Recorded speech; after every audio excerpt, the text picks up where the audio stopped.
Isang kwentong itinayo sa matibay na bato.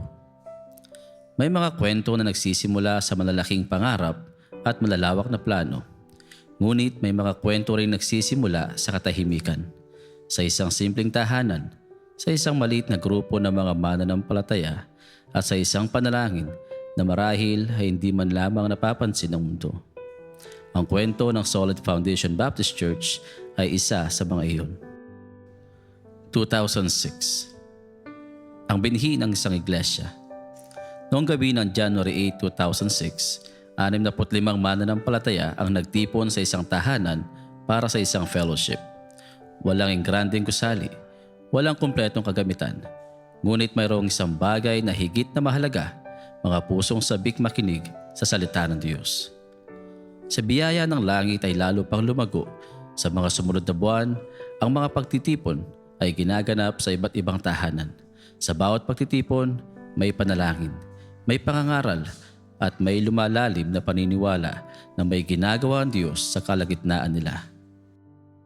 Pagsapit ng June 4, 2006, ginanap ang unang Sunday morning worship service. 74 na katao ang dumalo. Patunay na ang maliit na binhi ay nagsisimula ng sumibol. Isang linggo matapos nito, noong June 25, 2006, nagkaisa ang kongregasyon na tawagin ang iglesia bilang Solid Foundation Baptist Church. Ang pangalang ito ay hindi lamang isang pagkakakilanlan.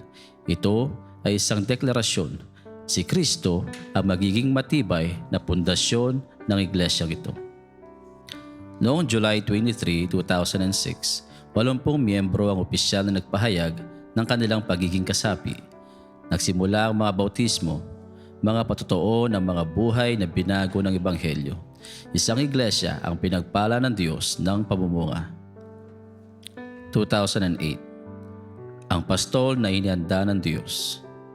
Habang lumalago ang iglesia, naging malinaw ang pangangailangan ng isang pastol na magbibigay ng direksyon at pangangalaga sa kawan.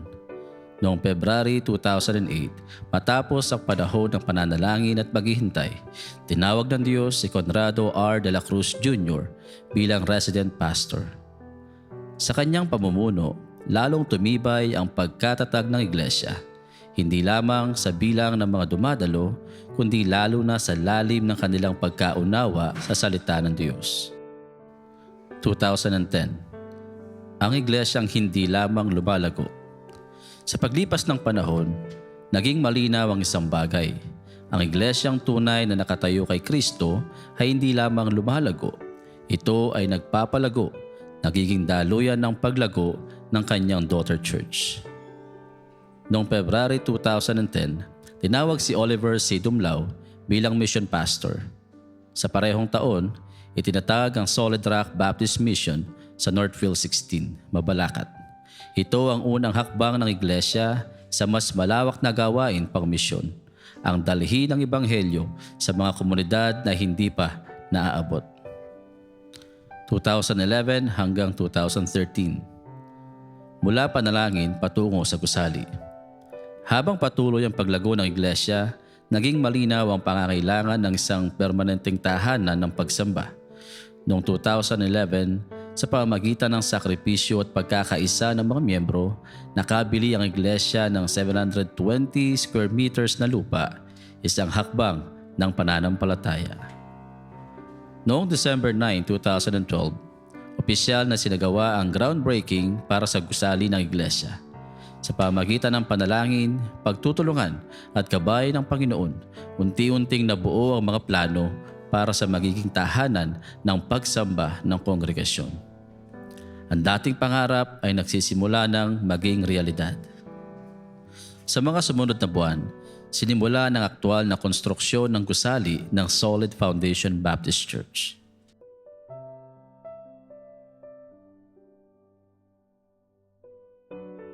At pagdating ng June 2013, lumipat ang kongregasyon sa kanilang bagong sanktuaryo. Ang gusaling ito ay higit pa sa literal na konkreto at bakal.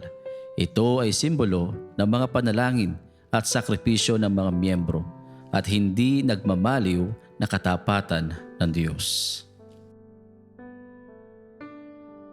2014 hanggang 2016. Pagpapalakas ng gawain. Sa mga sumunod na taon, lalong lumawak ang gawain ng iglesia. Nagsimula ang mga Bible study sa iba't ibang lugar na naging tulay upang maabot ang mas maraming pamilya at komunidad. Noong 2016, ipinagdiwang ng iglesia ang 10 taon ng biyaya ng Diyos, isang dekada ng paglago, pagtitiis at patuloy na patnubay ng Panginoon. 2017 hanggang 2019. Ang iglesyang nagpapalago ng iglesia. Habang nagpapatuloy ang evangelism at Bible studies, nagsimulang magbunga ang gawain.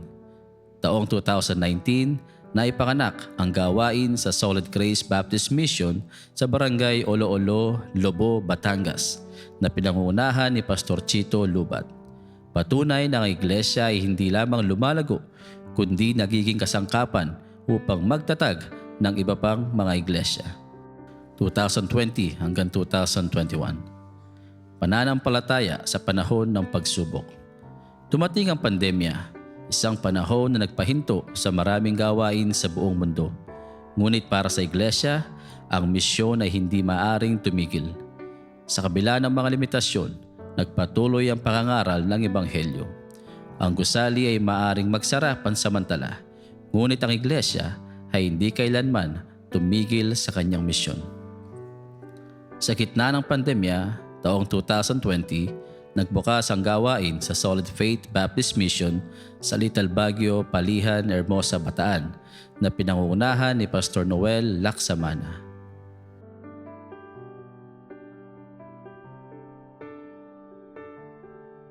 Sa sumunod na taon, taong 2021, napasimulan rin ang isa pang gawain sa Solid Hope Baptist Mission sa lugar ng San Isidro Resettlement, Magalang, Pampanga, na pinangunahan naman ni Pastor Emil Tabang. 2022 hanggang 2023. Ang katapatan ng Diyos. Habang nagpapatuloy ang gawain, patuloy ding naglaan ng Diyos ng pangangailangan ng gawain. Noong 2022, inilunsad ang Paquito Claudio Mission Fund upang higit pang suportahan ang mga gawain sa misyon. At noong November 2023, isang mahalagang tagumpay ang naabot. Ganap nang nabayaran ang 2.5 milyong pisong loan para sa gusali ng iglesia. Mula sa inuupahang lugar, ngayon ay nakatayong walang utang ang bahay-sambahang ipinagkaloob ng Diyos, isang patotoo ng kanyang katapatan. 2006 hanggang 2026. Isang patuloy na kwento ng biyaya. Mula 2006 hanggang May 2026, may 108 na kaluluwang nabautismuhan. May mga kapatirang lumipat at opisyal na naging kaanib ng SFPC. Mga buhay na naligtas at binago ng Ebanghelyo.